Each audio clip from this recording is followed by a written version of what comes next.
Du suchst nach einer Möglichkeit, in diesen Zeiten die Illusion von der Wahrheit unterscheiden zu können.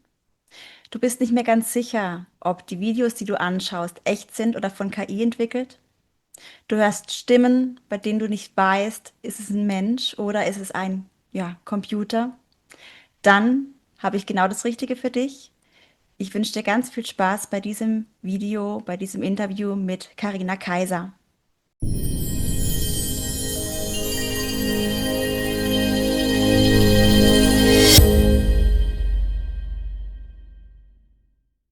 Ja, herzlich willkommen, liebe Karina. Ich freue mich, dich wiederzusehen. Ja, dich auch, Marie. Es war schon eine Zeit her wieder, ne? Ja, ja. Das ist Du immer warst ja schön.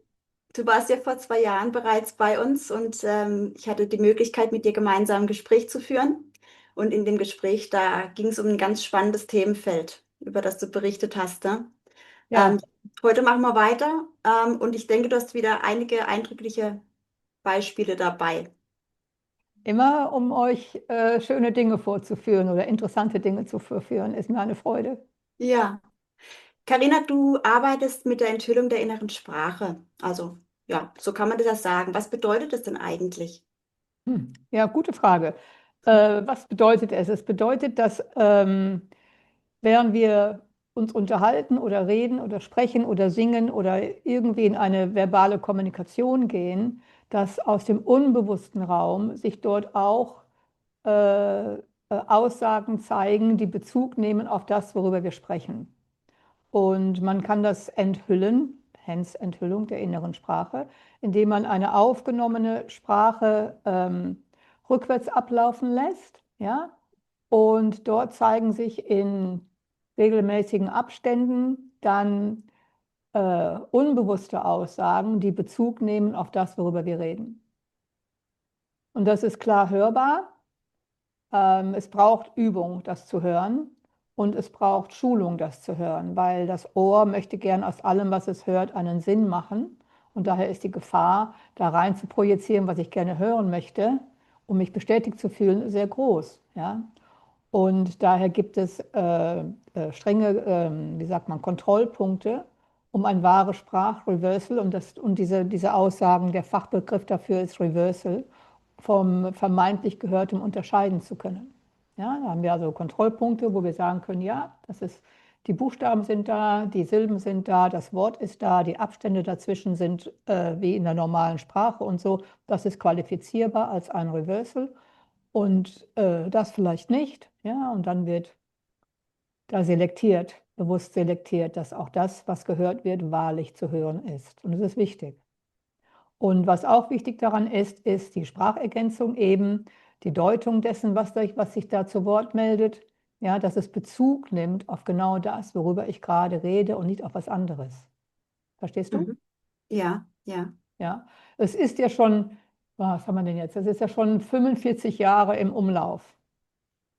Ja, es ist ja schon seit 45 Jahren wird damit geforscht und erforscht und verfeinert und immer akkurater gemacht und neue Erkenntnisse tauchen auf und so weiter. Ja, es ist also ein großes Feld. Und das Schöne, was man damit machen kann, wir können schauen, ob Dinge so sind, wie sie dargestellt werden, solange es gesprochene Sprache gibt. Ja. Schreiben kann jeder viel. Wenn man es abhören kann und gucken, ist es so oder ist es nicht so, dann ist es schon eine andere Geschichte, gell? Ja, das ist schon so lange, das gibt, das wusste ich gar nicht. Das ist ja Ja, wirklich ja, eine es wurde Anfang der Ja. 80er Jahre äh, entdeckt, würde ich mal sagen. Ein komisches Wort, entdeckt. Ja, es wurde bewusst danach geguckt, damals. Und da tauchte auch etwas auf, da tauchte ein Reversal auf. Damals, das sagte, spiele rückwärts, höre Worte gesungen. War in Englisch natürlich, ja. Play backwards, hear words sung. Wie eine Aufforderung, ja. Spiel das Ja, rückwärts und dann wirst du gesungene Worte hören. Ja, und der Aufforderung wurde damals nachgegangen und so war das dann auch. Also zuerst die Musik und dann wurde weiter geforscht und geguckt, wo taucht es denn noch auf. Und dann auf einmal war es im Radio, in irgendeiner Sendung oder so, ja. Und dann kommt ja nicht nur bei Liedern, kommt ja auch, wenn man spricht und so ging die ganze Entwicklung voran bis wo sie heute ist. Ja, ja, ja. Okay, ja. das ist ja sehr spannend. Als ob man, ja, als ob es so sein soll, ne?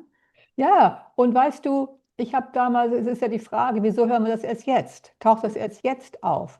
Nein, es taucht nicht erst jetzt auf, es war immer schon da. Aber wir können es ja erst hörbar machen, seitdem es Methoden gibt, dass du überhaupt Sachen aufnehmen kannst. Ja. Und nicht nur das, und dann musst du ja eine Technik haben, wo du es rückwärts abspielen lassen kannst.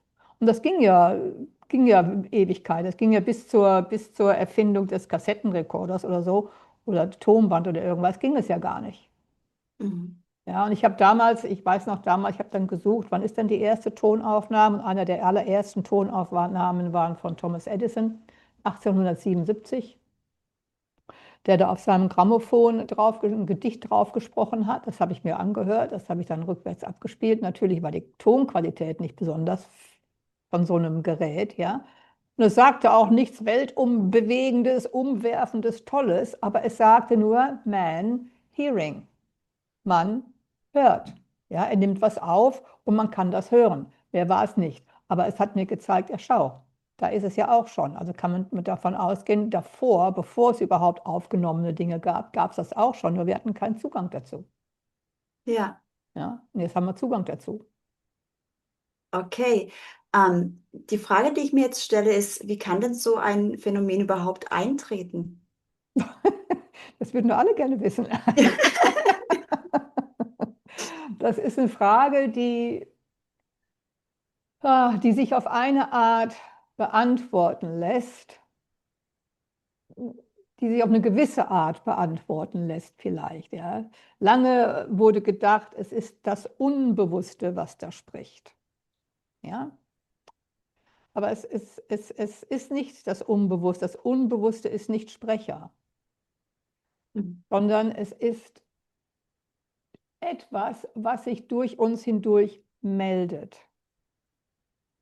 Etwas anderes. Ja? Und wenn man davon ausgeht, wenn man von dieser Philosophie ausgeht, zum Beispiel, dass alles ist Energie. Ne? Einstein sagte schon, alles ist Energie. Ja? Wenn alles Energie ist, dann ist alles, was ist, weil eine Energie es so macht. Ja? Müsste ja daraus schlussfolgernd sein, okay? Mhm.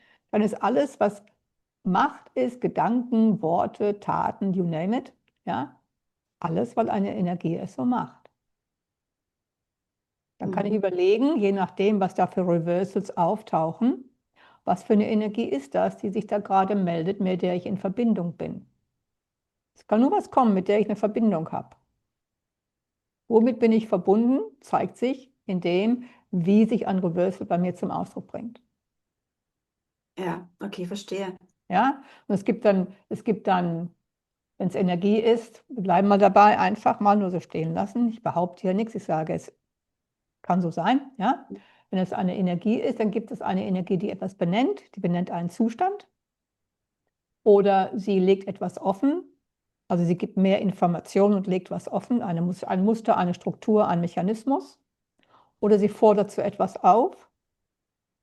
Oder sie entlarvt sich selbst. Und bei entlarvt sich selbst, das heißt nur, sie zeigt sich, sie zeigt, wie sie im inneren Raum wirksam ist. Mhm. Ja, und diese 4 Formen haben wir gerade.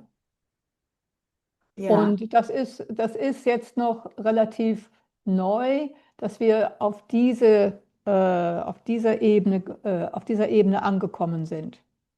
Dass es jetzt weg vom wie heißt das Wort, Psychologisieren geht, sondern mehr in die energetische Ebene hineingeht, viel mehr. Ja, und wahrlich schaut, was wirkt in uns, was steuert in uns, was lenkt unsere Gedanken, ja, was lässt mich das A, B, C, D 10-mal tun, obwohl ich immer sage, ich mache das nicht mehr. Wie kommt das? Weil da was treibt. Und Mhm. in der Speech Revelations können wir schauen, was treibt da. Und dann gucken, wie werden wir das los. Total geil. Total geil, ja. Ja, kennst mich ja, bin immer locker vom Hocker, gell? Ja, auf jeden Fall, das ist auch super. Ja, Carina, wie ist denn das? Tauchen denn bei jedem Menschen Reversals auf? ja, jeder. Ja? Ja, auch egal in welcher Sprache. Jetzt ist es ja natürlich so, ich kann nur 2 Sprachen flüssig sprechen, also Englisch und Deutsch, ja. Und ich habe das damals in Englisch gelernt und habe das dann in den deutschen Raum gebracht. Und das war ganz tolle Arbeit zu sehen, ach, im Deutschen kommt das auch und wir haben die gleichen Metaphern, nur in einer anderen Sprache, die Mhm. auftauchen, die gleichen Begrifflichkeiten und so. Und dann habe ich es in Französisch gehört, weil da kann ich nicht genug. Da habe ich nur ab und an mal, ja. Aber egal welche Sprache, es taucht auf. Es ist nicht sprachgebunden. Es ist auch nicht gebunden ähm, an strukturierte Sprache. Ich meine, natürlich mit strukturierter Sprache, wenn ich mich zum Ausdruck bringen kann, so kriege ich natürlich wesentlich mehr. Aber Versuche der Kommunikation bei Kleinkindern oder bei Kindern oder Menschen, die sich verbal nicht zum Ausdruck bringen können, aber Laute machen und probieren und versuchen, auch darin kann etwas auftauchen, genau wie im Stöhnen und im Seufzen und im Weinen und im Lachen, Mhm. kann etwas auftauchen. Oh, das ist spannend. Sehr spannend. Ja, wenn Also, du da ein Baby hast, das nur Laute von sich gibt und du hörst natürlich nicht lange Sätze, ja, hörst vielleicht 2 Worte, ja, wer nicht, aber es ist da. mhm. Und es ist hochspannend, wenn das passiert. Ja. Ja, Treten denn auch, wenn wir gerade hier in unserer Zeit mal ein bisschen gucken, treten denn auch bei der künstlichen Intelligenz, von dieser gesprochenen Sätze Errors auf? Hast du da irgendwie mal ein bisschen geforscht? gute Frage. Wir haben das mal geschaut, weil ja, das wird ja immer besser, ja, was mit KI alles möglich wird und so. Und wir haben geschaut, wir haben mal ein paar Dinge mal rückwärts abspielen lassen. Mhm. Das heißt, ja, abspielen lassen und es kommt nichts. Kommt nichts. Nein, es kann nicht. Weißt du, warum nichts kommen kann? Mhm. Weil es kein Unbewusstes gibt. Es gibt keinen Raum dahinter. Da, hier ist die KI und dahinter ist nichts. Es ist Mhm. leer. Es ist ein leerer Raum. Ja? Ich habe da, gut, dass du es fragst, ich habe gerade in der Zeitschrift Raum und Zeit, ist ja sicherlich ein Begriff, ja? Ja. Wir haben gerade einen Artikel publiziert gerade über das Phänomen. Schau, ich habe hier Sprache ohne Seele. Ja? Warum KI keine innere Wahrheit kennt. Mhm. Ja, das ist die aktuelle Ausgabe von Raum und Zeit, die ist letzte Woche oder wann rausgekommen. Ja, also ein interessanter Artikel, kann man gerne mal lesen. Und da liest man dann ein bisschen über KI und so weiter und ein bisschen über Inner Speech und so und zeigt auch den Unterschied, wie sich das voneinander unterscheidet. Ja. Ja, das ist schon spannend. Okay, also da ist ein Unterschied auf jeden Fall da. Ja, ich meine, Ähm, da ist nichts. ja, Da also ist nichts. Also der genau, Unterschied ist, dass da nichts ist. genau. Die hat zwar, interessant ist, du hörst schon was, ja, weil du spielst es rückwärts und du hörst schon was, ne? Aber es ist so undeutlich und so unklar und so strukturiert durch die Buchstaben rückwärts, ja, dass es kein Reversal ist. Es ist nichts. Mhm. Ja, ja, Das ist total offensichtlich. Es ist nichts. ja. Also mich beschäftigt dieses Thema im Moment gerade wirklich auch sehr, also gerade auch die aktuelle Entwicklung in Bezug auf KI und KI-Robotik, ne? Ja. Da möchte man sich ja gar nicht ausmalen, was da noch eventuell kommen könnte. Ähm, Was denkst du denn, könnte man mit diesem Ansatz jetzt eine KI von einem Menschen quasi unterscheiden, wenn jetzt die KI in einem Roboter verbaut wäre und dieser Roboter kommt auf einem zu und man wüsste nicht ganz genau, ist es Mensch oder ist es nur ein Roboter? Könnte man das mit dieser Methode oder ja, mit dieser Vorgehensweise unterscheiden? Was Also meinst ich du? denke schon, denn der Unterschied ist ja kein Unterschied, ob da jetzt ein Roboter in so ein menschenähnliches Gerüst eingepflanzt, wieder organisch, eingebaut ist, ja, oder ob es ein Sprachdings, ein Sprach-KI-Dings ist ja egal, es ist ja beides technisch. Es ist beides technisch erstellt. Du kannst kein Unbewusstes erstellen. Weißt du, die innere Sprache lässt sich nicht konstruieren. Du kannst Mhm. es nicht konstruieren. Ja, du kannst es auch nicht erzwingen. Es kommt, wenn es kommt, und es kommt nicht, wenn es nicht kommt. Ja, Ja. ich kann nicht sagen, okay, ich mache heute meine Aufnahme, ich will meine Seele hören. Funktioniert nicht. Erstmal, die Seele meldet sich nur, wenn sie will. Mhm. Und zweitens, na, geht nicht, kannst das nicht erzwingen. Ja, manchmal sind längere Passagen, wo gar keine Reverses kommen und dann sind kurze Passagen, wo ganz viele auf einmal kommen. Ja? Und man kann es nicht erzwingen. Weißt du, du kannst es nicht kreieren, weil wenn du normal sprichst, ja, und in deinem normal gesprochenen ist jetzt ein Reversal enthalten, ja? Du hast also dein normal gesprochenes, deine bewusste Aussage, spielst es rückwärts und mittendrin hörst du ein Reversal, ja? Wenn du an der Stelle, wo du das Reversal hörst, vorwärts abspielst, ja, da hast du deine normal bewusste Aussage, okay? Mhm. Ja, ich spreche hier und da an der Stelle erscheint mein Reversal. Wenn du jetzt aber sagst, okay, ich baue da was rein an an sogenannten Reversals, ich mache das einfach mal, ich nehme einen Text und drehe ihn um und setze den da ein, ja, klar, spiele ich rückwärts ab, höre ich das, korrekt. Nur, wenn ich an der Stelle vorwärts abspiele, was höre ich denn dann da? Höre ich Kauderwelsch. Ach, so, ja, ja, ja. Mhm. Ja, weil da nichts ist. Ja, weil das sich ja nicht aus der Sprache ergeben hat. Mhm. Ja, verstehe. Verstehst du? Ja, ja. Deswegen, das lässt sich nicht manipulieren. Mhm. Es lässt sich nicht manipulieren, es lässt sich nicht erstellen, es lässt sich nicht herstellen. Ja, ja. Ja, und daran Also, kannst du es erkennen. ja. Und es ist nochmal ein Unterschied zu ähm, dieser Art. Ich weiß nicht, ob du das kennst. Es gibt ja auch so Musikstücke, wo ganz bewusst ist. Also ich erinnere mich an Michael Jacksons Lieder, der dann ganz bewusst gezielt etwas reingebaut hat, wo rückwärts abgespielt werden konnte und da eine Botschaft drin war. Aber das ist wirklich technisch entstanden worden. Also ich weiß nicht, wie sie Ja, das gemacht haben, das aber nennt sich Backward Masking. Das ist ganz einfach. Ich ah, habe hier mein Lied, dann nehme ich irgendwas, was ich da drin habe, was ich beim Rückwärtsabspielen reinhaben will und tue es ans Ende oder an Anfang. ja, Wenn du es mitten ins Lied tust, ja, dann hast du an der Stelle, wenn du da singst, Kauderwelsch. mhm, Bei Michael Jackson wusste ich das gar nicht. Ich weiß, dass in den 60er Jahren damit rumexperimentiert wurde. Interessanterweise, Nina Hagen ist dir ein Begriff, ne? ja, ja, So, die hat ein Lied in den 80er Jahren, ich habe vergessen, wie das heißt. Es hat eine ehemalige Schülerin entdeckt, dieses Teil, wo ein wahres Backward Masking im Lied zu hören ist. Und ich habe vergessen, ich weiß nicht mehr, wie das Lied heißt, aber sie singt und sie singt es sehr hässlich. Es ist so ein hässliches sehr bewertend, aber es ist einfach, also es ist nicht schön, das Lied, ja, das ist so, und es ist fast so sprachmäßig, robotersprachmäßig, wie sie das singt, das Lied, ja, und da hat sie mitten in ihrem wie war das denn noch? Ich weiß nicht mehr, ich hab vergessen. Wenn du es umdrehst, hast du was gehört. Da hat sie was reingesetzt. Ja, genau, hat sie was reingesetzt. Und an der Stelle im Vorwärtsteil ist es Kauderwelsch. Aber das fällt nicht auf, weil das Lied sich schon so komisch anhört. aha, Aber wer genau dahin hört, der findet das. Ich habe das auf YouTube geguckt. Die Leute haben alle das Lied gelobt und toll und dies und das und alles, ja. Und keiner hat gehört, dass in dem Lied so ein Section von 3 Sekunden oder so, 3, 4 Sekunden, reines Kauderwelsch ist, weil das mhm, untergeht in dem Lied.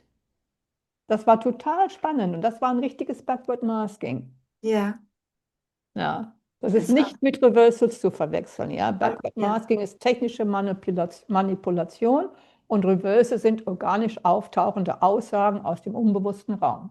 ja, das ist ganz gut, dass wir darüber gesprochen haben. Das finde Ja, ich ganz wichtig, auf jeden Fall. Also ja. ich weiß nur zum Beispiel bei dem letzten Lied von Michael Jackson, This Is It, ne? Das, was ja auch interessanterweise rückwärts gelesen, This Is It heißt. Also, und da sind Botschaften drin, wenn man es rückwärts abspielt, die quasi an die Fans verschlüsselt weitergegeben werden. Also das kann ich nur empfehlen, dass sich jeder mal dieses Lied rückwärts anhört. Aber Sehr da musst spannend. du aber auch wissen, Marie, du musst auch wissen, dass das keine Reversals sind. Ja, eben, genau, Das genau. ist dann technisch reingesetzt. Nur, wie hat er das gemacht? Was ist denn dann da im Vorwärtstext? Das habe ich, das weiß ich jetzt nicht, muss ich noch Wie mal heißt gucken. das Lied? Ich muss das dann mal selber machen. Ich müsste das Ja, mal machen und mal einfach ja. schauen. Denn Das von Michael heißt, Jackson wusste ich nicht, dass er das gemacht hat, ja? mhm, This is it. Also das letzte. Ja, und da muss man natürlich wissen, ist es die Aufnahme? Ist es die auf der CD? War es eine Live-Show? Wo war das? Das hat ja auch noch alles mit was zu tun. Ja? Also die Quelle ist unheimlich wichtig, Mhm. denn nicht in überall taucht es auf. Okay, Das habe ich ja. beim Heinz Rühmann damals, wo ich diese Schlager von früher reversed hatte, festgestellt. Der hatte ein Lied gesungen auf der Bühne und er hat eins aufgenommen und in der Aufnahme war ein Reversal drin und auf der Bühne nicht. Mhm. Weißt du, das heißt also, es ist nicht abhängig von den Worten, sondern wo ich mich befinde und wie ich mich Ja, befinde. Ne? ja. Total spannend. Also ich wäre interessiert, wenn du noch weißt, wo das ist, das wäre toll, das würde ich gerne mal Also schauen. ich habe in der Erinnerung, dass es wirklich auf das Lied, was im Studio aufgenommen wird und dann auf die CD gebracht wird, dass es da CD, darauf zu okay, finden ich ist. schaue da mal. Mhm. Das würde mich interessieren, denn da muss ich mal gucken. Ja, ja. Spannend. Immer wieder Ja, neue, spannende, tolle auf Sachen. Freue mich. jeden Fall. Ja, Okay, ja, Karina, wenn wir jetzt gerade mal dabei sind, ja. hast du denn ein paar Reversal-Beispiele für uns dabei? Ich habe etliches dabei. Du wirst sehen, es wird spannend werden. Aber ich kann ja mal einfach zum Einstieg ein nettes Reversal vorspielen, wenn du magst. Ja. Das ist einfach nett. Das kam damals, das kam aus der Kinderserie Dings da. Das hatte ich auf YouTube gefunden, das ist schon lange her. Das muss Ende der 80er Jahre gewesen sein. Und es ging darum, dass Kinder dort gefragt wurden, was sie unter dem Begriff Frauen verstehen.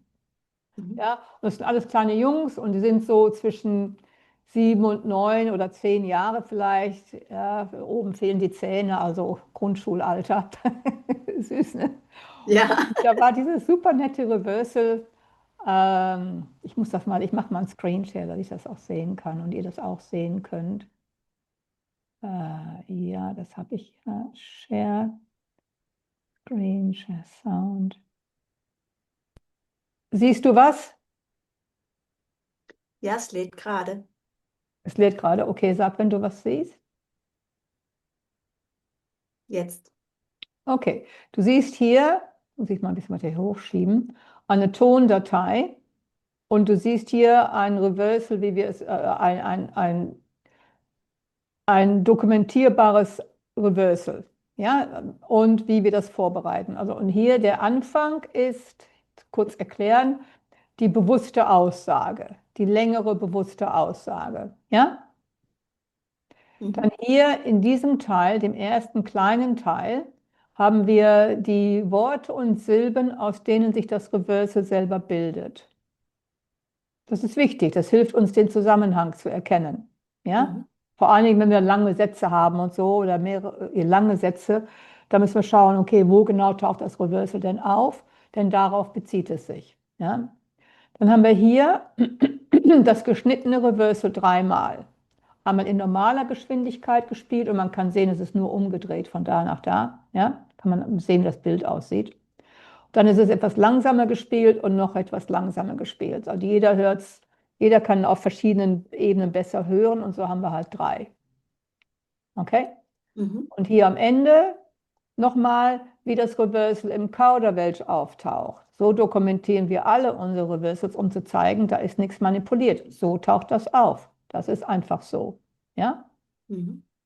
Und dieses Reverse ist von einem kleinen Jungen und er redet über den Begriff, was er unter den Frauen versteht. Und wir hören einfach mal nur das Bewusste. Von man kriegt sie Geld. Sie ziehen die Kleider an und keine Hosen. Ist schon süß. Das ist, finde ich schon, also diese Sendung muss man einfach dringend mal anschauen. Das ist wirklich super, super nett. Okay, das war der längere Beitrag. Hier haben wir jetzt, wo es genau auftaucht. Sie ziehen die Ja, das sind genau die Worte und Silben, aus denen das Reversal bildet. Mhm. Jetzt haben wir das Reversal in 3 Geschwindigkeiten. Genieß dies, kommt da. genießt dies. Genießt dies. Genießt dies. Und dann haben wir es nochmal, wie es im Kauderwelsch auftaucht. Real genießt dies. Ich kann es auch nochmal hier spielen. So, ja, real genießt dies. Ja, ist eindrücklich, ja. Genieß die, steht mittendrin, ganz alleine, für sich und zwar sehr, sehr sauber. Mhm. Ja, da kommt was durch und sagt, hey, wenn Sie Ihre Kleider anziehen, dann habt doch Freude daran. Es ist doch schön. Ja? Mehr sagt es nicht, aber es ist einfach super nett. Ja, Hast du gut hören können? habe ich sehr gut hören können, ja. Ja, genießt es. Ich fand das auch super, super schön. Ich mache mal Share aus, ne? Vielleicht erzähle ich einfach mal so ein bisschen über was man mit Inner Speech machen kann. Mhm. Ja, Vielleicht wäre das ja was Spannendes, ja? ja. Also der Hauptteil für die Arbeit mit Inner Speech ist die eigene Entwicklung, ja? Weil, wie ich schon sagte vorhin, aus dem Unbewussten kommen ja immer Aussagen, die sich darauf beziehen, worüber wir sprechen, ne? Und in der Arbeit mit uns selbst über innere Blockaden oder bestimmte Verhaltensmuster, die wir an den Tag legen oder so, die nicht unterstützend sind und so, kann man dann sehr gut herausfinden, was da im Inneren agiert. Ja? Was macht es so, dass ich im Außen immer wieder das Gleiche erlebe, was ich aber als störend und als nicht unterstützend empfinde? Ja, was macht es so, dass ich immer wieder gleich darauf reagiere und so weiter und so fort? Ja? Und in der inneren Arbeit ist es dann so, wir machen mal eine Aufnahme und in der Aufnahme besprechen wir dann, was beleuchtet werden möchte und worum es geht. Und dann zeigen sich halt Reversals, die darauf Bezug nehmen und aufdecken, was für Energien im Inneren aktiv sind, die uns im Außen so handeln lassen. Mhm. Das heißt nicht, dass ich keine Verantwortung habe für, wie ich im Außen handle. Ich habe Verantwortung dafür, dass ich Energien reinlasse, die durch mich agieren, ja, und dass ich dazu Ja gesagt habe. Verstanden? Ja. Ja. So. Und die sehen wir dann in Form von Metaphern und Symbolen. Das Unbewusste beschreibt dann, gibt dann zum Beispiel für eine Energie, die, sagen wir mal, sehr selbstsüchtig unterwegs ist und damit auch zerstörerisch ist und rücksichtslos, da taucht oftmals der Hai auf, das Raubtierfisch, ja, der Hai, ja. Der kennt ja nur ein Ding, da ist was und da schnapp ich mir, egal was drumherum ist mir wurscht und so weiter, ne? Und dann kriegen wir also ein Symbol geliefert oder eine Metapher geliefert. Und sobald man die hat, kann man das sehr gut zuordnen zu dem Verhalten und sagen, ja, so ist das. Und dann können wir fragen in einer weiteren Sitzung, was wir denn mit so einem Hai dann machen würden. Ja, wie ist denn damit umzugehen, damit der nicht mehr sein Unwesen durch uns treiben kann. Ja? Mhm. Und das ist also in dieser Aufnahme wird dann so gefragt, wird nach Instruktionen gefragt, dass eine Veränderung stattfinden kann. Ja. Okay, das sind dann Ja. spezifische Fragen. Und dann haben wir dann zwei Aufnahmen gemacht. Die erste Aufnahme zeigt dann, was ist los, was zeigen sich für Metaphern, was zeigen die Reversals, was sind die Aussagen und so. Ne? Und in einer 30-minütigen Aufnahme haben wir so zwischen 10 und 15 Reversals, die da auftauchen können. Und ein gutes Gesamtbild geben vom Gesamten. Und in der zweiten Aufnahme dann, wie gehen wir damit um? Was ist damit zu tun? Und wenn ich dann zum Beispiel frage, was ist mit dem Hai zu tun, sodass das nicht mehr weiter passieren kann, wir sprechen dann die Sprache, die aus dem Unbewussten genutzt wird, ja? Und es kommt keine Antwort und keine Instruktion, können wir nicht einfach irgendwas erfinden. Ich kann nicht sagen, oh, okay, mein Klient hat nichts geliefert, also mache ich mal das so und so. Geht nicht, ja, weil A, es funktioniert nicht und B, der Zeitpunkt ist noch nicht richtig. Sonst wäre was gekommen. Mhm. Und dann heißt es, dann sind die anderen Dinge, die ja auch damit verbunden waren, erst dran. Also das, wo Instruktionen kommen für, damit können wir arbeiten. Das andere muss erstmal angeschaut und liegen geblieben werden, weil was anderes zuerst muss. Ja? Und dann habe ich diese beiden Auswertungen gemacht und auch das Nachgespräch mit dem Klienten und so. Und dann wird aus diesen beiden Auswertungen eine Metareise geschrieben. Und die Metareise beschreibt eine Reise, die im tief entspannten Zustand gemacht wird, wo wir den Metaphern und Symbolen begegnen, die uns nicht unterstützen und sie in aktiver Form sehen, in Form von Geschichte. Ja? Und dann die Instruktionen einbringen, die aus dem Unbewussten gekommen sind, um hier Bewegung reinzubringen, sodass sich was verändern kann. Ja, zum Beispiel, wenn ich eine Frage gefragt habe, sagen wir über den Hai, und dann kommt eine Antwort und sagt, er schießt den, und das passiert, das sage ich nicht, das kommt da raus. Es nimmt also etwas, wo man Bezug zu kriegt, ja, dann wird das in der Metareise umgesetzt. Das heißt, wir würden dann erst den Hai in seiner Aktion sehen, in einer negativen Aktion sehen und dann diese Instruktion einbringen, oder in der Geschichte dann dieser Hai abgeschossen wird und sprich die Energie ausgeschaltet wird, die dieses Verhalten gesteuert hat. Mhm. Ja? Und dann das passieren noch andere Dinge. Es ist eine richtige Geschichte mit einem Anfang, einem Mitte und einem Ende. Ja. Aber die kann ich mir nicht aus den Fingern saugen, sondern die kommt nur aus diesen Reversals, die von meinem Gegenüber gekommen sind. Ja? Wir können nur das nehmen. Und interessant ist, wenn man die dann so auflistet, dann sieht man schon einen roten Faden, wie die Geschichte zu laufen hat. Mhm. Und dadurch, dass da im tief entspannten Zustand diese Geschichte erzählt wird und auch mit allen Sinnesebenen verknüpft wird, wird das gesamte Geschehen für den Klienten sehr plastisch. Ja, der guckt da nicht zu, sondern der ist da unterwegs, oder er oder sie ist da unterwegs in dieser Geschichte, ja, und macht und sieht und tut und fühlt und hört und spürt und alles. Ne? Ist schon sehr, sehr, sehr spannend, sehr, sehr powerful auch. Ja, und dann haben wir danach haben wir dann mehrere Wochen eine Pause und dann kommt so eine dritte Aufnahme und die Stand der Dinge abrufen und da wird hinterfragt, wie die letzten Wochen waren, was sich bewegt hat, hat sich was verändert, wie ist es denn mit dem Hai? Ist mit dem noch was zu tun? Hat sich das erledigt? Und dann wird dann auch wieder abgefragt, wo sind wir? Und dann sehen wir aus der Auswertung dann, wie weit sind wir gekommen mit der Thematik, für die wir diesen Durchgang gemacht haben. Sind wir fertig? Sind wir noch nicht fertig? Braucht es was? Braucht es was später? Und dann folgt daraus meistens nochmal eine abschließende oder eine vorübergehende Metareise, was so einen Sitzungsdurchgang abschließt. Ja, geht so über 10 Wochen oder so. Das ist so, was so für die Sitzungen, die wir machen. Ja. Da könnte ich ja mal 1, 2 Reversals vorspielen, nur mal als Beispiel. Mhm. Und dann kann ich ja noch ein bisschen erzählen, was wir sonst noch damit machen können. Ja, auf Ja? jeden Fall. Gerne. Okay, dann habe ich mal, ich mache mal, ich gucke mal eben schnell, was ich hier beim Screenshare habe, dass ich da auch was sehen kann. Nee, kann ich noch nicht. Moment, ich muss das anders machen. Ich muss erst mein Fenster öffnen.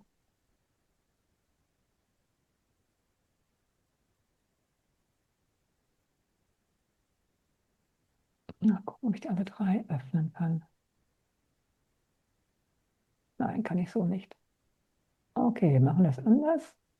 Share, Sound on.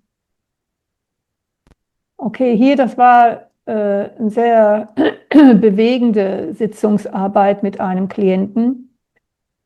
Das ging über mehrere Sitzungsdurchgänge, über ein Jahr. Dieser Mann hatte nicht mehr lange zu leben in dem Jahr, war also sehr krank und wollte aber Dinge beleuchten und aufarbeiten, damit er die nicht mitnimmt. Hast du verstanden, was ich damit meine? Die er nicht mitnimmt über den Tod hinaus. So ist das. Das heißt, nicht mitnimmt über den Tod hinaus, um das dann nochmal machen zu müssen oder wie auch immer. Ja, er wollte das hier lassen. Wir haben das ganze Jahr miteinander gearbeitet und ich habe dann auch das ganze Jahr die stetige Verschlechterung erleben dürfen mit ihm. Und das zeigt sich auch in der Sprache. Ja, das Sprechen war für ihn, das war jetzt der letzte Sitzungsdurchgang, das Sprechen war für ihn sehr schwierig und das hört man. Ja, und ich spiele einfach mal vor. Das Reversal muss ich wahrscheinlich sagen, was es sagt. Das Reversal sagt, dafür machst es. Also dafür machst du das. Also das heißt, wir hören jetzt, was er bewusst spricht und das, was er da bewusst zum Ausdruck bringt, da kommt eine Energie durch und bestätigt einfach nur, hey, ja, ist nicht so einfach, aber dafür machst du es. Ja? Ja. Und ich spiele es einfach mal so vor, wie es ist und ich halte das mal an, bevor wir zu den Reversals kommen. Okay? Mhm. Was ist denn dann das, was du unterdrückst, was du eigentlich du bist? Sprich's mal aus zu mir. Das heißt, Liebe, Mhm. das unterdrücke ich. Ja. Und davor habe ich die meiste Angst. Vor der Liebe zu dir selber. ALS heißt für mich Angst, Liebe zu sein. Okay. Und das Schlimmste, was dir jetzt noch passieren könnte, wenn du das zulassen würdest, wäre? Dass ich in diesem Körper einen kompletten Neustart hinlegen muss. Dass nichts mehr von dem, was bisher gedanklich, geistig, was bisher, dass die ganzen Weltbilder, nein, die ganzen inneren Bilder, die ganzen Programmierungen und alles zusammenfällt. Ja. Okay. Mhm. Ich habe gerade Gänsehaut übrigens. Mhm. Hier, es kommt bei dem Wort zusammenfällt. Zusammenfällt. Dafür machst du es. Ich nerv mir, was ist. Ich nerv mir, was ist. Ich nerv mir, was ist. Ei. Ich nerv mir, was ist. Ja, nur immer gut. Das Gut hörbar? Ja, absolut. Auf jeden Ja. Fall. Mhm. Ja. Dafür machst du es. Ja. Ja? Dass das alles zusammenfällt und das nicht mehr trägt und das keine Influenz mehr hat. Ja? Die Ja. ganzen Weltbilder, die Programmierungen. Und das können wir für uns alle ja auch sagen. Hey, was habe ich da eigentlich in mir? Was ist mein Programm? Wo ist Ganz mein genau. Programm? Ja, was ist mein Weltbild? Wo halte ich dran fest? Was unterstützt mich nicht? Ja? Mhm. Also ich fand das sehr spannend und ja, ich war sehr dankbar, dass er gekommen ist und er hat wahrlich viel gemacht in diesem einen Jahr. Mhm. Und es war dann auch nicht mehr lang danach, bis er dann gegangen ist. Ja, das ist wirklich so. Also ich denke, wir sollten alle versuchen, alle nicht Seile, sondern Schnüre, die wir an uns quasi überall dranhängen, die wir gar nicht sehen, diese unsichtbaren Schnüre, die uns zur Marionette einfach auch machen, ja, nach und nach auseinanderpfriemeln, erkennen, am besten noch schön nebeneinander hinlegen, die Schere nehmen und zack, abschneiden und dann losfliegen wie ein Schmetterling, liebe Wenn's, Karina. ja, wenn es mal so einfach wäre. Aber weißt du, ich habe ja vorhin gesagt, ne, aus dem inneren Raum, aus dem Unbewussten, ja, da, je nachdem, wie wir so gelagert sind, tritt da was ein, was davon Nutzen nimmt und durch uns agiert und dieses Verhalten auch steuert. Und das ist Ja. das Schöne, dass wir das mit Inner Speech wunderbar sehen können. Was steuert mich da? Was lenkt mich da? Und dann die Frage stellen, will ich das noch? Nein. Okay, wenn ich das nicht will, bin ich denn bereit, alles zu tun, dass dem nicht mehr so ist? Mhm. Verstehst? Ja, verstehe sehr Ja. gut. Und das Interessante ist dann, dass in den Sitzungen Widerstände kommen. Ja? Es kommen Widerstände. Das habe ich jetzt ganz vergessen. Ich weiß noch, ich habe das Beispiel leider nicht mit, aber wir haben da so eine Frage, die sagt, hast du vor, den Erfolg unserer Arbeit zu sabotieren? Ja? Mhm. Und da war eine Klientin, war nicht meine Klientin, von meiner Kollegin, die Klientin, und die sagte, ja, nö, glaube ich nicht. Ich glaube nicht, dass ich das tun will, sonst würde ich ja nicht so viel Geld dafür ausgeben, war so die Aussage oder so, so ähnlich. Ne? Mhm. Ja, das Reverse sagte Fräulein Exit. Ja, da hat etwas aus ihrem Unbewussten heraus sie als Fräulein bezeichnet. Das war eine erwachsene Frau in ihre Mitte 40er oder so, ja, und dass die den Abgang machen wird. Und genau so kam es. Ja, da war die Meta-Reise. Die Meta-Reise hat ihr nicht gefallen, weil es ihr genau gezeigt hat, ja, was da Platz genommen hat und wie das läuft und so. Und hat dann nach der Meta-Reise einen riesengroßen Terz gemacht, ja, und alles hingeschmissen und jeglichen Kontakt abgebrochen und so weiter. Und da war das dann das Fräulein Exit. Das war dann nicht mehr eine gereifte Frau, die dort reflektiert gehandelt hat, sondern etwas Unreifes, was in absolute Reaktion gegangen ist und dann alles hingeschmissen hat. Und geflüchtet ist vor der Wahrheit, ja. Mhm. Ja, genau. Ja. Aber es gibt auch, ich würde gerne noch mal ein weiteres dir vorstellen, wenn du magst. Mhm. Ich muss es erst eben schnell öffnen, dass es sich auch zeigt. Nicht. Hier, das ist dann, ich habe ja da vorhin erzählt, ne? Marie von der dritten Aufnahme, so Stand der Dinge abrufen, ne? Hatte ich ja Mhm. erzählt, weißt du noch? Mhm. Ja, das ist jetzt diese Aufnahme, Stand der Dinge abrufen. Und ich darf da ein bisschen drüber erzählen, bevor ich spiele. Die Dame die kam mit, dass sie keine Lebensfreude kennt. Sie weiß nicht, was das ist, hatte sie erzählt. Ja? Also alles ist schwer im Leben, alles war anstrengend, alles ist weiterhin anstrengend, es ist keine Motivation da, kein Elan, sie kommt nicht ins Handeln, ja, es wird nichts getan. Ja, ich sehe, ich muss dies und das und jenes, aber ich tue es nicht. Ne? Es ist und Lebensfreude habe ich noch nie gespürt, kenne ich nicht. Es ist also jemand, der wirklich ziemlich abgeschaltet ist, ja, oder sich abgeschaltet hat, ja, oder hat sich abschalten lassen, vielleicht so, ja. Mhm. Und jetzt haben wir diese Aufnahme, nach der Demeter-Reise haben wir ja gemacht. Und jetzt haben wir diese Aufnahme und ich spiele einfach mal und wir schauen uns das mal an.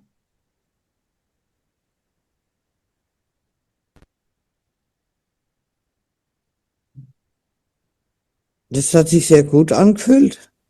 Ich habe auch eine Entscheidung zum Beispiel wieder rückwärts genommen, aber weil sich das für mich dann richtig angefühlt hat. Wieder, ne, ich wollte einen Ausflug machen am Donnerstag und ja, durch die Umstände, wie sie gerade sind, habe ich dann, nicht, das ist mir jetzt gerade so stressig, habe mich erst sehr gefreut auf diesen Ausflug, aber dann habe ich gedacht, nee, das ist jetzt gerade zu viel. Ganz kurz dazu, sie konnte keine Entscheidungen treffen vorher. Sie hat es nicht gemacht, ja. Und jetzt hat sie das erste Mal mehrere getroffen und diese hat sie zurückgenommen, was auch eine Entscheidung war, ja. Und ich finde das so, ich finde die Ausdrucksweise manchmal, was aus dem Unbewussten so kommt, das ist sowas von genial, ja. Das Reverse sagt, haben Pulse an. Wenn die Pulse an sind, dann habe ich einen Puls, dann Ja, ist ja. Leben da, dann ist Lebendigkeit und Leben da. Ja, ich liebe es, ja. Wir hören es einfach mal. Ups, Das hat sich gar sehr nicht. gut Sorry, da war ich nicht, ich war hier. angefühlt. Einen Ausflug machen, Pulse an. Noch hat noch mal Pulse anlaufen. Die Lüften gleich hier. Haben Pulse an. Ich habe noch gar nicht erzählt, es meldet sich ja verschiedene Energien in den Reversals und anhand der Wortwahl können wir erkennen, was für eine Qualität das ist, was da durchkommt.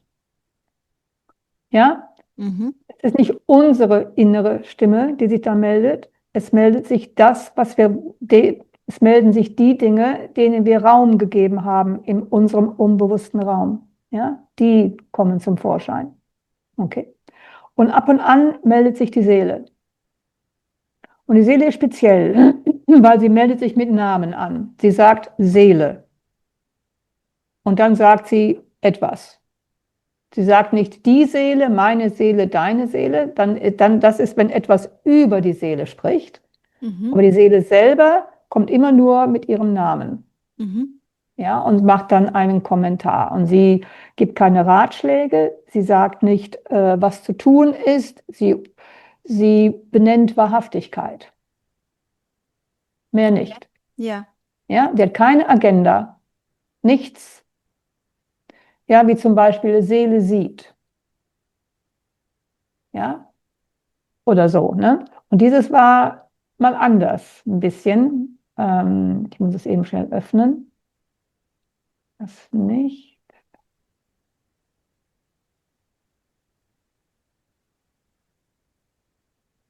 Das ist auch von meiner Kollegin und von einer Klientin meiner Kollegin. Und hier hören wir, sie beschreibt, wie sie so ihr Leben lebt. Ja, diese Klientin, okay? Mhm.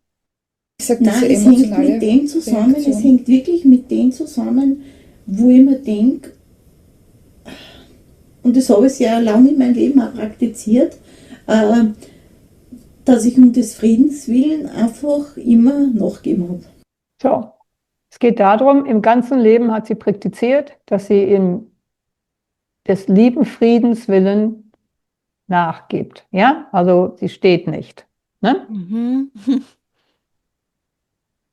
steht nicht in ihrer eigenen Integrität, sondern deckelt. Ja? Mhm. So, das Reverse ist ganz einfach. Nie Seele. Mhm. Es hängt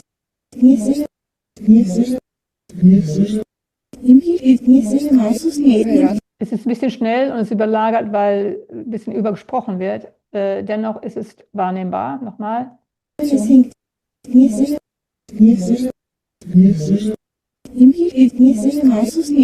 Seele. Mhm. Ja, ja, man hört's, man hört's. Nie Seele. Das ist an sich traurig. Total, Ja? also wirklich. Ich kriege das jetzt gar nicht. Upp. Ja, traurig, weil es heißt ja nie Seele. Ja? Wenn sie ihr Ja. ganzes Leben so gelebt hat, dann war sie nie, das heißt nicht, dass sie keine hat, ja? Sondern sie war nicht mit Seele unterwegs. Mhm. Und Seele ist da und sie ist hier. Ja. Ja? Nie Seele. Seele ist immer im Solche Hintergrund. Reverses machen was, ja. Solche Reverses haben auch einen großen, wie sagt man, einen großen nicht Input, einen großen Einfluss. Einfluss oder Impact, wollte ich sagen, einen großen Impact auf jemanden, wenn ich ein Reversal höre, nie Seele. Wo war ich denn? Ich war nie mit Seele. Meine ja. Güte. Ne? Das ist dann schon ein bisschen viel, oder? Ja, wird einem dann plötzlich klar, ne? Vor allem, wenn es die Ja. eigene Seele ist, die das quasi dann sagt. Ja. Ja, ja. Das ist so zu Klientenarbeit, so mal ein kurzer Abriss, ja. Das Ja. geht, das Schöne ist halt, dass es online geht, ne? Dass man nicht vor Ort sein muss. Wir machen das genau wie hier auch über Zoom und so, also alles ziemlich locker. Ja. Ja, Ja, ist der Vorteil. Da kann man bestimmt einiges vorantreiben, also gerade im persönlichen Umfeld von den Leuten, ne? ja. Von den Menschen. Ähm, Jetzt gibt es aber natürlich auch noch andere Bereiche, die genauso spannend sind. Also ich denke da an mich. Also wenn ich jetzt das praktizieren würde, ja, da würde ich wahrscheinlich meine Nase in allerlei Dinge reinstecken, weil ich einfach Forscher bin. Ja, Die Ohren willst du reinstecken. ja, also da gäbe es ja gar nichts. Und Ja. ich könnte mir vorstellen, dass eine Karina auch das ein oder andere Mal ihre Ohren in Dinge reinsteckt, die sie vielleicht nichts angehen. Oder Oh. die angehen, also halt die in der Öffentlichkeit nicht unbedingt angesprochen werden. Kann man das so sagen? Ja, ich denke mal, ja. Ja, ich weiß, was du meinst. Das heißt, nicht nur ich, sondern auch meine Kolleginnen, wir untersuchen ab und an verschiedene Dinge, die in der Öffentlichkeit als so ist es dargestellt werden. Und wir schauen dann mit Inner Speech, ob dem so ist. Mhm. Ja, weil aus dem Unbewussten kann nicht gelogen werden. Und das sieht man immer wieder, weil jede Lüge offengelegt wird. Ja. Ja, und zwar immer. Ja, wir haben zwar negative Energien und so weiter, ja, doch wenn da eine wahrhaftige Lüge produziert wird, da kommt Gegenwind aus dem inneren Raum. Ja, da spricht etwas anderes durch und sagt, so nicht, das nicht. Ja. Und dann schauen wir, zum Beispiel, wenn was gesagt wird und öffentlich dargestellt wird, ist es so oder ist es nicht so? Es kann nicht nur ein bisschen so sein oder ein bisschen nur nicht so sein. Es kann nur so sein und es kann nur nicht so sein. Ja. Das heißt, du hast die Möglichkeit, damit für dich auch im persönlichen Bereich zu erkennen, ob du hier gerade aufs Korn genommen wirst oder ob man dir Ja. die Wahrheit sagt. So Ja? ist das. Kann ich. Mhm. Ja, kann Das ich. Und wir machen etliche Recherchen. Wir haben also schon sehr, sehr viele Recherchen gemacht, ja, über Channeling, über die Matrix, Quantenheilung, über Access Bars, über you name it, ja, über Corona, über Kinderimpfung, über das legalisierte Cannabis, da sind wir gerade dabei, das ist noch nicht fertig, ja, Aha. über die Mondgeschichten und, ja. Auch zum Beispiel habe ich jetzt mein letztes, das war jetzt nicht eine riesen Recherche, aber es war diese lange Ansprache, die Präsident Trump gemacht hat in Davos. Seine Ansprache da an alle, die habe ich mir angehört, weil ich wissen wollte, wo steht der Mann, weil ja die Geister sich wahrlich da spalten. Die voll dagegen feuern und die voll dahinter stehen. Und der Mann ist absolut kongruent und ist sein Wort. Aha. Er ist sein Wort, da ist Integrität. und er hat Unterstützung aus. Ja, ist sehr spannend und jeder kann denken, wie er möchte. Ich gehe und schaue nach. Ja, Ja, auch beim Mond. Ja, beim genau. Mond, wenn wir mal zum Mond, wenn wir schon mal beim Mond sind, können wir ja gleich mal beim Mond angucken. Das ist ja auch, was dich so interessiert, ne? Ja, Da, total. wir hatten da ja schon mal ein paar Reversals letztens, war es in unserem letzten Interview und so. Heute habe ich jetzt mal nur ein, zwei mitgebracht. Damals, als die Astronauten von Apollo 11 ihre erste Pressekonferenz gaben, 1969 im Juli. Und da gibt es eine DVD drüber, das kann man sich anschauen, das kann man sicherlich auch im Internet finden. Mhm. Und allein schon diesen Film zu sehen von dieser Pressekonferenz, da müssen einem alle die Haare zu Berge stehen, weil da die Astronauten kommen da in einen Raum, der ist voll mit Reportern und Leuten, die sind alle super aufgeregt und excited, ja, diese Geschichte zu hören. Und diese drei Astronauten kommen rein und gucken niemanden an und setzen sich dahin und gucken nirgendwo hin und flüstern untereinander und so, als ob die sahen aus, für mich sahen die aus wie geschlagene Hunde. Ja, also wirklich, allein vom Visuellen her war das schon sehr extrem.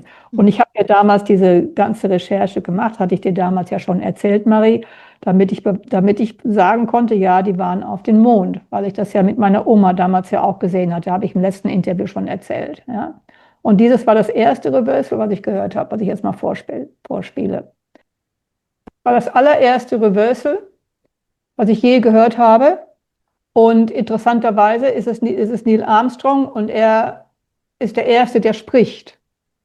Und er sagt hier sinngemäß, ja, wir sind hier, wir freuen uns, heute hier zu sein und mit euch allen, die hier sind und allen, die zuhören und der Welt unsere tolle Erfahrungen mitzuteilen. So ungefähr sagte das, ja. Und wir hören das mal auf Englisch natürlich.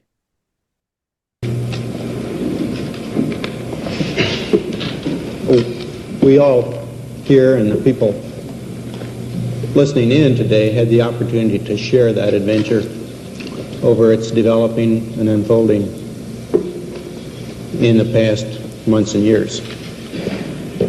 Okay? Mhm. Hier ist der exakte kleine Moment. To share. So, und jetzt hören wir, ja, there is shit, hören wir jetzt. There is shit. There is shit. There is shit. There is shit. There is shit. Ja, stell dir vor, jetzt sitze ich hier und möchte beweisen, wir waren auf dem Mond und das ist das allererste Reversal, was ich höre. Ich habe das zigmal angehört, wer gedacht hat, nein, das habe ich nicht gehört, nein, das ist nicht da, das habe ich nicht gehört. Es ist sehr wohl da und es ist sehr gut. Jetzt stell dir vor, jemand hat gerade das größte Erlebnis der gesamten Menschheit über Millionen, was weiß ich, wie viele Jahre, ja, auf dem Mond rumspaziert gewesen zu sein und will das erzählen und sagt, there is shit.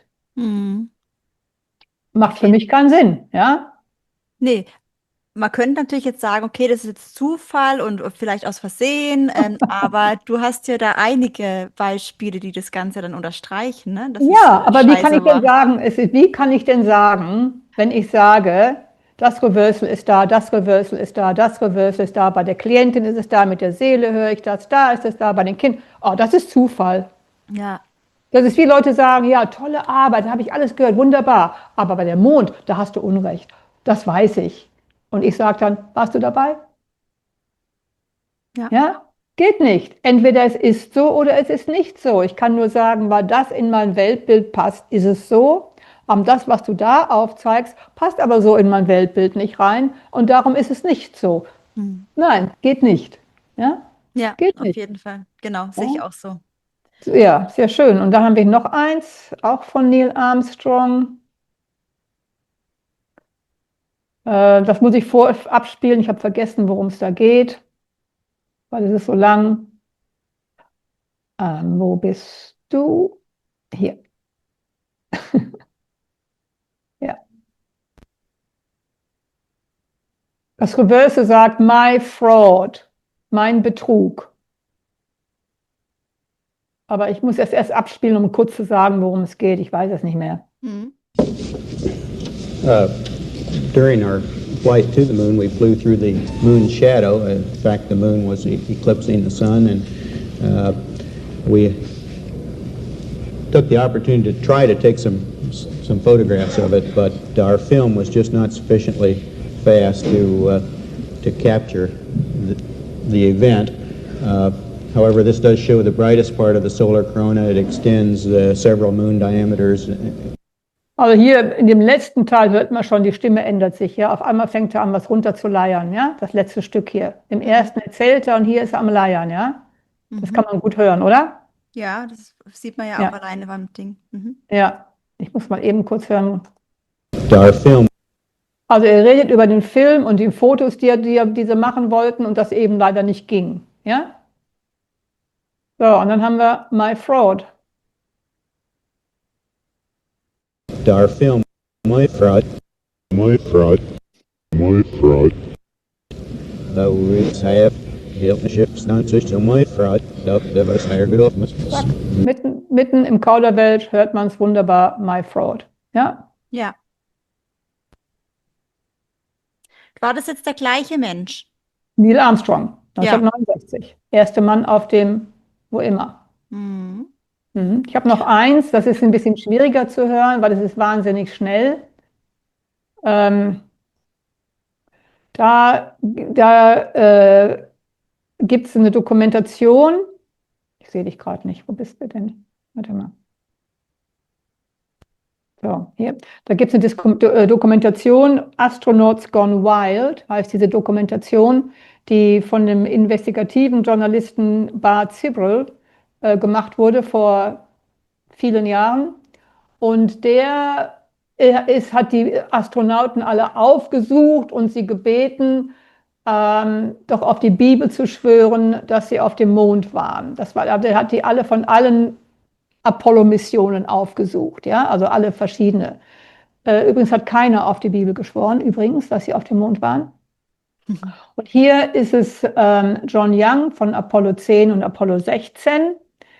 Und der hat den in einem Shopping-Center oder irgendwo hat er den erwischt. Und John Young sagt dann nur, hey, lass mich in Ruhe. Und wenn du mich nicht sofort in Ruhe lässt, dann mache ich sicher, dass du verprügelt wirst. Ja, sagt er. Die anderen waren auch alle ziemlich so drauf. Well, if you really walked on the moon, what's the problem of swearing to God that you did? Do you believe in God? You want me to knock you in the head? Well, I want you to swear to God on the Bible that you walked on the moon. Okay. If you walked on the moon, we're given the opportunity to swear to God that you walked on the moon. I'm going to give you the opportunity to get the hell knocked out of you if you don't leave me alone. Er sagte, I will give you the opportunity to get the hell knocked out of you if you don't leave me alone, sagt der Astronaut.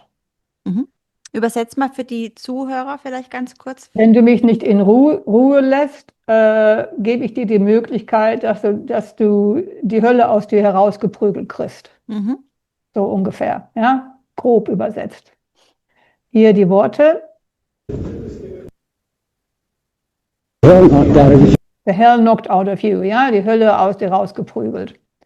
Das Reversal ist sehr schnell, weil er ja sowieso schnell redet. Das Reversal sagt, see, the rat can't lie. Sie, die Ratte, kann nicht lügen. Da kommt eine Energie durch und bringt es zum Ausdruck, ja. Schau, der kann nicht lügen, ja. Und er bezeichnet diese Energie bezeichnet den John Young als Ratte. Mhm.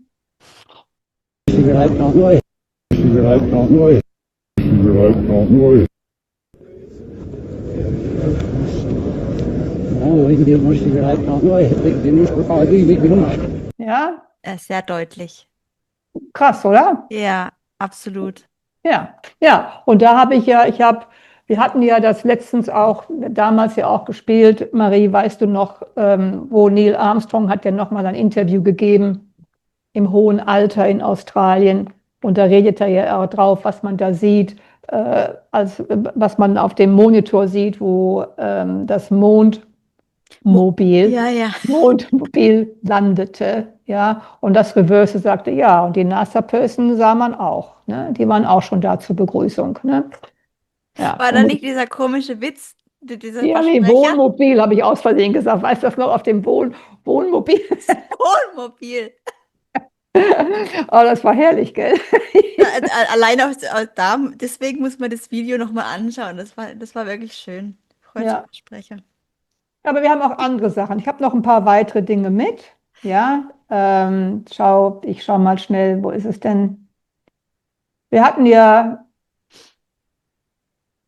während der Corona-Zeit haben wir auch eine Recherche gemacht, speziell meine Kollegin Sonja Mienerisch in der Speech Revelations Österreich hat diese Recherche gemacht und wir haben da zusammen dann auch einen Beitrag geschrieben drüber, der auch 2022 in Raum und Zeit publiziert wurde, im Herbst 2022.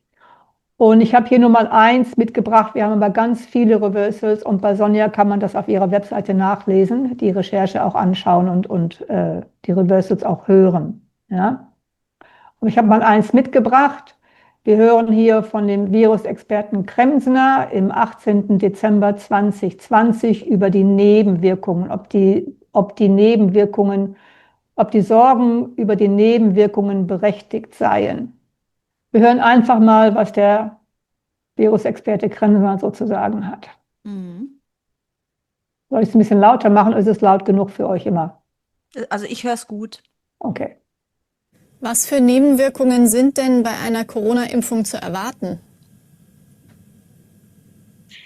Das hängt von dem Impfstoff ab. Es gibt ja ganz unterschiedliche Ansätze. Es gibt diese viralen Vektorimpfstoffe, es gibt die nukleinsäurenbasierten Impfstoffe, ganz voran die mRNA-Impfstoffe, aber es gibt auch Proteinimpfstoffe und so weiter. Also da gibt es alles und die haben unter Umständen auch abhängig vom Adjuvans, was dabei ist, unterschiedliche Nebenwirkungen, aber im Wesentlichen sind es so ähnlich wie auch bei anderen Impfungen die gleichen. Also im Wesentlichen so ein bisschen Schmerzen bei der Einstichstelle, die dann nach der Impfung kommen. Und jetzt, was die mRNA-Impfstoffe angeht, etwa 10 Stunden, 12 Stunden nach der Impfung gibt es auch systemische Nebenwirkungen. Das heißt Kopfschmerzen, Müdigkeit, Gefühl der Schlaffheit, auch in selteneren Fällen bei etwa 10-20% Fieber. Aber das meiste geht in etwa 12 Stunden oder einem Tag wieder weg.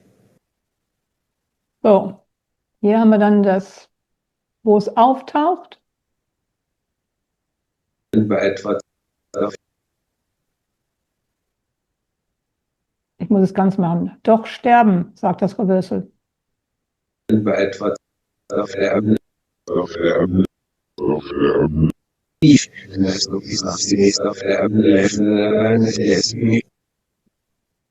Nebenwirkung. Kannst du nochmal wiederholen, ganz kurz? Was denn? Nochmal das Reversal, dass ich das nochmal ganz kurz hören kann? Ich kann es ein bisschen lauter machen.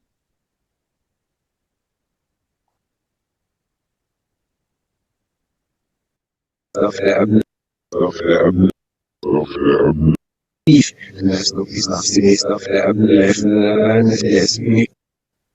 sterben. Ja. In Bezug auf die Nebenwirkungen. Ja, genau. Doch sterben. Und da haben wir das war jetzt 2020, gerade kurz bevor das anfing mit diesem ganzen mRNA-Zeug, mRNA-Zeug. Und was haben wir gesehen? Genau das. Mhm. Ja. Ist das einzige Beispiel, was du hast, oder hast du da das dann auch weiterhin, also noch geprüft? So, Ja, wir haben ganz viel. Ich habe ja gesagt, die ganze Recherche ist auf Sonjas Webseite zu finden. Ja, das ist unfassbar. Ja. Unfassbar. Ich habe jetzt gerade in meinem Buch, habe ich ein Kapitel, in meinem neuen Buch, was ich gerade fertig geschrieben habe, Jenseits der Worte, über Energie, Verantwortung und Wahrheit, ist das Buch. Und da ist ein ganzes Kapitel darüber. Okay. Okay, gut. Also das Buch, da würde ich gerne im Anschluss auch noch mal ganz kurz mit dir drüber sprechen. Das heißt, du hast es verarbeitet, gerade diese Thematik, weil ich könnte mir vorstellen, dass das einige interessieren könnte. Ja. Es wäre natürlich großartig, wenn irgendwann solche Vorgehensweisen zur Beweisbringung mit hinzugezogen werden könnten. Somit, Ja, ich, das wäre ich, super. ich Aber Sie denke schon müssten das ja weiter. anschauen. Entschuldigung, du bist Ja, dran. ja, ich denke schon weiter. Also ich versuche hier schon so ein bisschen den Weg zu ebnen hin zu Gerechtigkeit, ja? Wenn man es mal so Du vorsichtig gehst ausdrücken gegen möchte. die Powers an, the powers that be. Ja? Solange diese Arbeit wissenschaftlich nicht anerkannt wird, wird es nicht als Beweislage zugelassen. Aber wir können die Welt darüber informieren. Genau, Und ganz durch die genau. Information kann man dann andere Entscheidungen treffen. Ja? Und wir haben das ganz früh begangen. Wir haben also die Reversals von 2020 bis 23. Also das ist eine große, langatmige Recherche geworden. Es ist nicht alles auf Sonjas Seite, aber ein guter Querschnitt drüber. Und nichts, aber auch absolut nichts ist unterstützend. Nicht ein einziges Reversal. Das ist ja die Sache, ja. Wir haben ja unterstützende Reversals oder nicht unterstützende. Wir haben entweder haben Pulse an oder nie Seele. Ja. Es ist so, es ist nicht nur ein bisschen so oder ein bisschen so, es ist so oder es ist so. Ja. Ich kann nicht ein bisschen schaden oder ein bisschen heilen. Entweder ich heile oder ich schade. Mehr geht nicht. Ja. Ja? Und das ist das, was hier durch diese Arbeit zum Vorschein kommt. Nicht, weil ich es so sage, sondern weil es sich so zeigt. Ja. Verstehst? Ja, auf jeden Fall. Ganz Ja, klar. ja. Was habe ich denn jetzt gespielt? Das Corona-Teil. Ja, ich habe dann von den Kinderimpfungen, habe ich jetzt auch ein Kapitel in meinem neuen Buch. Ja? In dem gleichen Buch, wie du diese Ja, Corona-Nebenwirkungen jenseits der Worte. Ja, ja, da habe ich verschiedene Kapitel. Da ist über die Corona-Sachen, da ist über Kinderimpfung, da ist über Channeling, da ist über das Tourette-Syndrom und wie das sich mit Inner Speech zeigt und so. Also es ist sehr spannend, also wirklich sehr spannend und geschrieben über die Seele. Wir haben andere Recherchen gemacht über die aktive Sterbehilfe, überhaupt Sterbehilfe. Ja, also das hat es in sich, das Buch. Sehr umfangreich. Ja, von der Kinderimpfung habe ich ja was mit. Es ist ein einwortiges Reversal, sagt ein Wort und wir hören mal. Dr. Hartmann spricht. Eine Impfung, die einmal in Ihnen drin steckt, die kriegt kein Mensch wieder raus. Das sind Dinge im Immunsystem, da werden Schalter umgelegt, die sind nicht umkehrbar. Wieder raus. So, Hast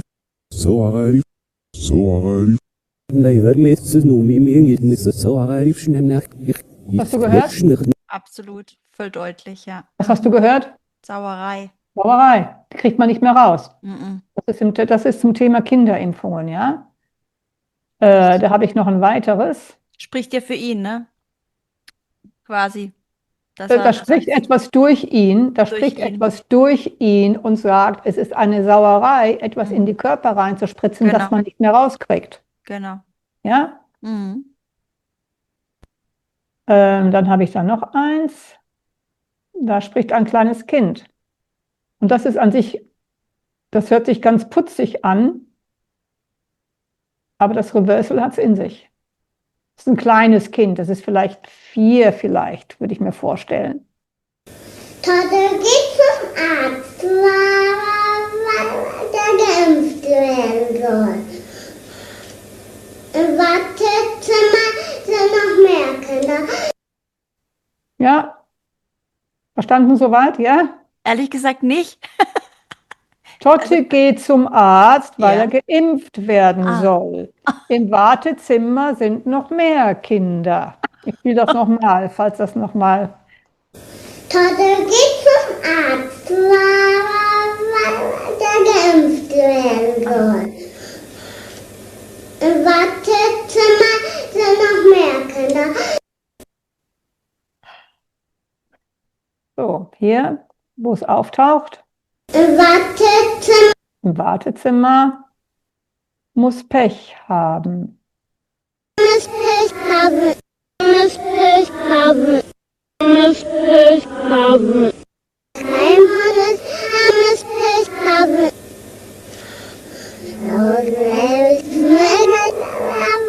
Muss Pech haben. Ja. Sagt alles, ja. Ich habe Gänsehaut, wenn ich das höre, ja. Da kommt was durch. Das Kind kann das ja nicht wissen. Da kommt Nee. was anderes durch und sagt, ey, muss wirklich Pech haben, wenn er da sitzt und auf die Impfung warten muss. Jetzt ist eine Impfung, Kinderimpfung, ein riesengroßes, emotionsgeladenes Thema. Ja, da streiten sich, da gibt es Pro und Contra und wie auch immer. Ja, in meinem Buch geht es nicht darum, jemanden falsch darzustellen oder etwas als falsch und richtig darzustellen, sondern zu zeigen, wie das System läuft. Ja, Mehr nicht, ja. Geht nicht um richtig und falsch. du zeigst einfach nur auf, was da so, Was da kommt und was da ist kommt. und was Genau. passiert und was aber auch verdeckt wird, was vertuscht wird, wer keine Stimme kriegt, ja. Und wer am meisten betroffen wird. Ja. Also das finde ich jetzt schon sehr spannend, weil das eben, wie du schon sagst, das Kind selber ja überhaupt gar keine Ahnung von Tuten und Blasen hat in der Hinsicht. Ja, das Ja. spielt, das macht ein Rollenspiel, kennt es so, hinterfragt es wahrscheinlich, hat noch nie hinterfragt, was Ja, es wie soll eigentlich ich mit bedeutet. 3, 4 Jahren was hinterfragen? Ganz genau. Ja. Und das ist schon sehr eindrücklich dann, ja. Mhm. Ja, und da haben wir natürlich auch ganz viel, das ist auch da gibt es etliche, es ist eine fast in sich abgeschlossene Recherche. Natürlich kann man noch viel mehr machen, aber da ist viel und die ist aber noch nicht publiziert. Mhm. Ja, da ist halt in meinem Buch halt dann, wird darüber gesprochen und einiges gezeigt. Auch betroffene Eltern mit schwer geschädigtem Kind Kommt zu Wort. kommt zu Wort. Mhm. Ja. Also das heißt, in deinem Buch bringst du auch viele Beispiele, die du so in der Öffentlichkeit, wo man nicht so drankommt, wo man dann einfach dann auch tiefgehend, sich damit befassen kann und noch weitere Beispiele bekommt. So ist das. Man sieht das, ja. Das Buch ist also, es zeigt auf, ja. Mhm. Ich hätte noch was zum Abschluss, wenn du noch was hören möchtest. Ja. Ist ein brisantes Thema. Vielleicht darf ich da kurz was zu sagen. Wir haben noch ein paar Minuten, ne? Mhm. Damals, als ich über diese Arbeit herausgefunden habe, und damals hieß das, ich habe es unter Reverse Speech kennengelernt und die ersten darüber erfuhr und die ersten Sätze gehört habe, da war so für mich so 3 Dinge ganz klar. Erstmal, das erste war, das ist für mich, das ist meins. Ja. Das zweite war, das bringe ich nach Deutschland oder in den deutschsprachigen Raum, weil ich lebte zu der Zeit in Australien. Und ich werde das Dritte Reich beleuchten damit. Mhm. Keine Ahnung, wieso dieser Impuls kam. Ich hatte mich da noch nie mit beschäftigt. Ja. In der Schulzeit damals gab es recht wenig, als ich zur Schule ging, darüber und so. Und generell war das nicht mein Ding und schon gar nicht als junge Frau. Aber dieser Impuls kam so richtig klar durch.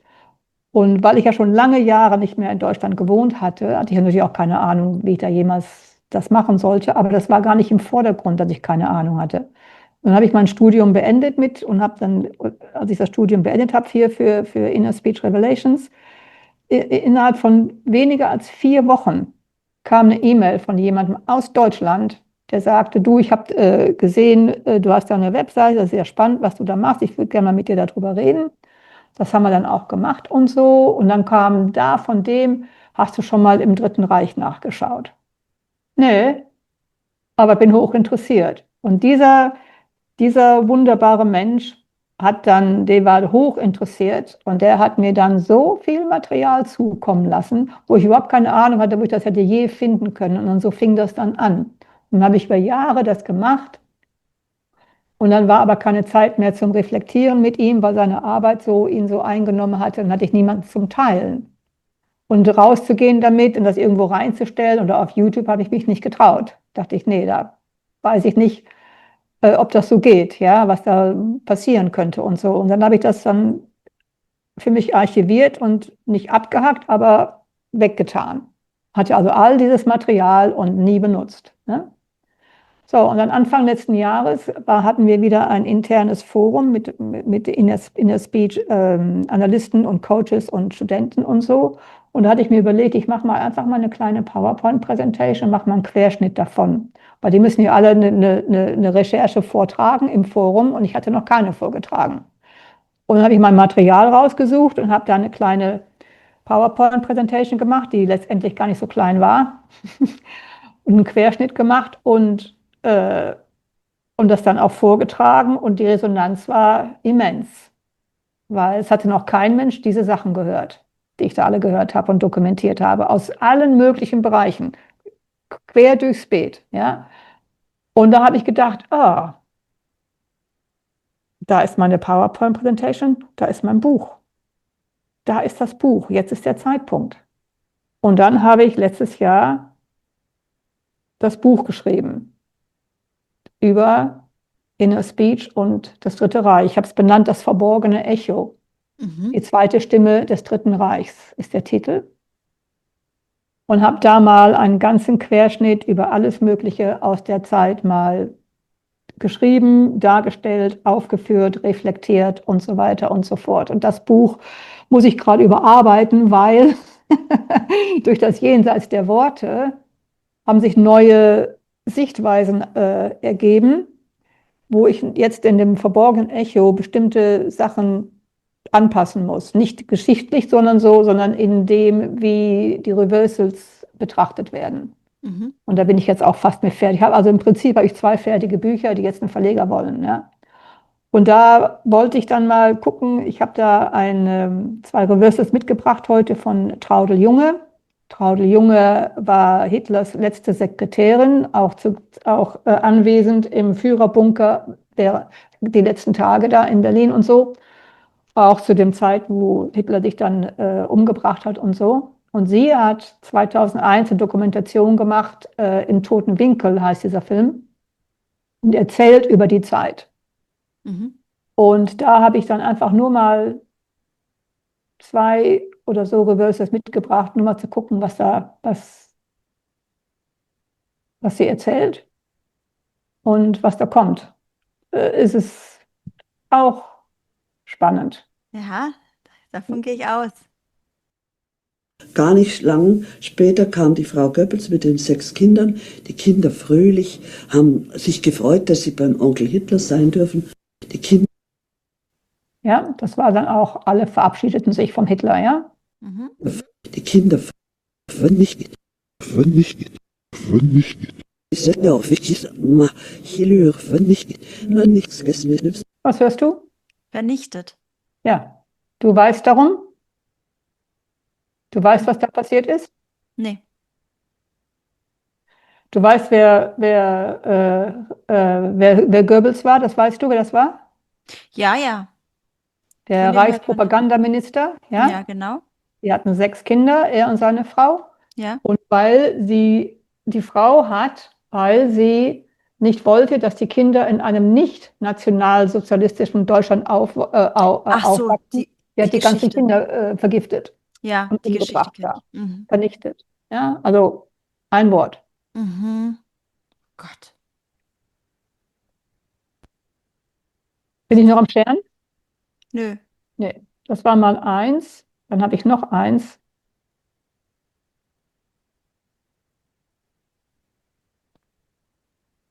Hier haben wir auch die Traudl Junge wieder und sie erzählt über was anderes.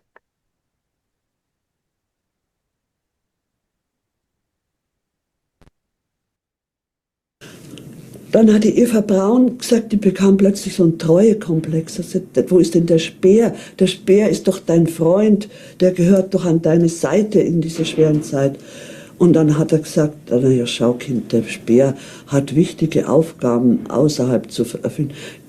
Sein Platz ist da, wo er seine Arbeit tun muss, das ist nicht bei mir. Das ist ja die letzten 1, 2 Tage, ja, erinnern, ja? Wo er seine Arbeit, der war einer so. Der war einer so. Da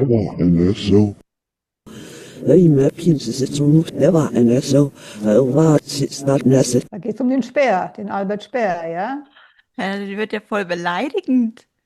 Nein, erinnert dich, es ist nicht sie. Ach so. Es ist die Energie, die durchkommt. Die beschreibt, und das taucht ja auf, wo der ist da, wo er seine Arbeit machen muss. Darauf bezieht sich das. Der war eine Sau. Der hat ja auch alles verleugnet in den Gerichtsprozessen später und so, ja, obwohl der maßgeblich an vielen Dingen beteiligt war. Ja? Der war eine Sau. Geil, oder? Ich fand dieses noch so spannend und das ist das letzte Reversal für heute, Marie. Ach, schade, Carina, komm schon. Auch noch von ihr. Das fand ich so spannend. Plötzlich kommt der Linge und sagt, Frau Junge und Frau Christian, wir trafen uns in dem großen Korridor vor dem Zimmer von Hitler und Günze hat gesagt, komm, der Führer will sich verabschieden. Von Hitler, halt mich mit, halt mich mit, halt mich mit. Moch, das gleich nüch, no, halt mich mit, haben es mit auf heute auch so. Okay, nochmal. Der Führer will sich verabschieden. Halt mich nun, sagt das Reversal. Halt mich nun. Von Hitler, halt mich mit, halt mich mit, halt mich mit. Halt mich nun. Da habe ich mir eine Notiz zugemacht. Die hole ich mir mal eben, damit ich mich erinnere, was ich dazu sagen wollte. Moment. Hier. Wollte ich noch sagen, dieses Halt mich nun. Ich hatte dazu gesagt, erstmal, das Nun sagt ja, es bezieht sich nicht auf den Moment damals, von vor 55 Jahren zur Verabschiedung, ja, sondern auf das Jetzt. Halt mich nun, auf das Erinnern in diesem Moment, ja. Während sie Hitlers Abschied schildert, sagt das Reversal etwas Unerwartetes, nämlich es zeigt ein gegenwärtiges Bedürfnis. Also 55 Jahre später ist das Bedürfnis da, gehalten zu werden, wenn sie darüber redet, dass der Hitler sich verabschiedet jetzt, weil er sich jetzt gleich umbringen wird. Ja? Und es ist prägnant, dass trotz allem Wissen und trotz aller Erkenntnis, dass da immer noch was ist, was da schmerzt. Ja. Ja, sie ist also immer noch weiterhin mit einer Energie verbunden, der in der damaligen Nähe zu Hitler Zugang gewährt wurde. Sie sagt auch in dem Interview später, sagt sie auch, dass es ihr schwer, dass sie sich fast scheut, hier so öffentlich über Hitlers menschliche Züge zu berichten, die er wohl anscheinend hatte. Ja, das hört man ja immer mal wieder, ne? Dass der privat auch sehr menschlich war und sehr empathisch, tierlieb, kinderlieb. Ja, tierlieb, sein Hund hat er ja auch vergiftet, weil er gucken wollte, ob die Ziankali-Dinger funktionierten. Ach du meine Güte. Also sehr tierlieb. Okay, ja, ich habe keine Ahnung. Ich habe auch nie geschaut bei uns über diese Thematik. Aber du hast noch einiges mehr, sagst du, Ja, ne? da habe ich ganz, ganz viel. Und in dem verborgenen Echo befasst sich mit ganz vielen Aspekten aus der Zeit. Und also ich empfinde es als sehr, sehr spannend. Und für mich war auch sehr spannend, das Buch zu schreiben und diese ganzen Auswertungen mal auseinander zu dröseln, ja, was das alles genau bedeutet da, was da zum Vorschein kommt. Und wenn man da die Dinge, die ich da gehört habe, die sind teilweise unglaublich, was ich in Reverse gehört habe. Das ist unfassbar. Und zu Anfangs konnte ich immer nur ganz wenig hören, weil das so wahnsinnig anstrengend war und weil es mir an die Substanz gegangen ist. Und ich musste lernen, mich zurückzunehmen und zu sagen, ich bin Forscher und lasse das nicht an mich ran. Fertig. Und dann ging das besser. Und jetzt ist es so, jetzt habe ich wesentlich mehr Erfahrung. Ja? Ich habe jetzt 25 Jahre Erfahrung und kann da wesentlich besser mit Sachen umgehen und weiß, das ist nicht meins, das gehört nicht zu mir, das kommt auch nicht bei mir rein. Ja? Verstehst du, wie ich meine? Ja. Aber wirklich sehr spannend, beide Bücher. Ja? Also beide Bücher sind völlig anders. Ja? Als Verborgene Echo ist ein völlig anderes Buch als Jenseits der Worte. Und beide in sich, ja, also ich will ja nicht meine eigene Werbung machen, aber es ist wirklich spannend. Ja, das kann ich mir vorstellen. Also ich bin auch schon sehr gespannt darauf, werde mir die auch besorgen. Einfach auch, weil es nochmal ein Mehrwert, also man bekommt nochmal ein paar mehr Eindrücke, mehr Beispiele mit, ne, wie wir jetzt einfach in so einem Interview behandeln können. Das ist ja natürlich ganz klar. Wir können ja immer noch einen kleinen Ausblick geben oder einen kleinen Ja. Einblick geben in die ganze Arbeit und die ganze Mühe, die da auch dahinter steckt, ne? Oh, es ist viel Arbeit. Stell dir mal vor, also für 30 Minuten braucht es bis zu 3 Stunden zum Abhören. Nur zum Abhören, nicht mal zum Auswerten, nur das reine Abhören. Ja? Also das von Präsident Trump, das Teil war 96 Minuten lang. Da habe ich 5 Stunden dran gesessen. Ja? Einfach nur so, Ja, weil ich es wissen wollte. ja. Hast du denn ein Team hinter dir, die dir dann dich unterstützen, die da mitmachen oder Nee, keiner? Machst du ja ganz geht, alleine. ja, das geht nicht. Ja. Ich höre und da kann mich keiner unterstützen. Wie sollen die mich unterstützen? Sie können mich weder unterstützen im Hören noch in der Auswertung. Ja, gut, aber mehr als 4 Ohren hören ja besser als 2. So meine ich. Nee, in dem Sinne nicht. Viele Köche verderben den Brei. Ach so.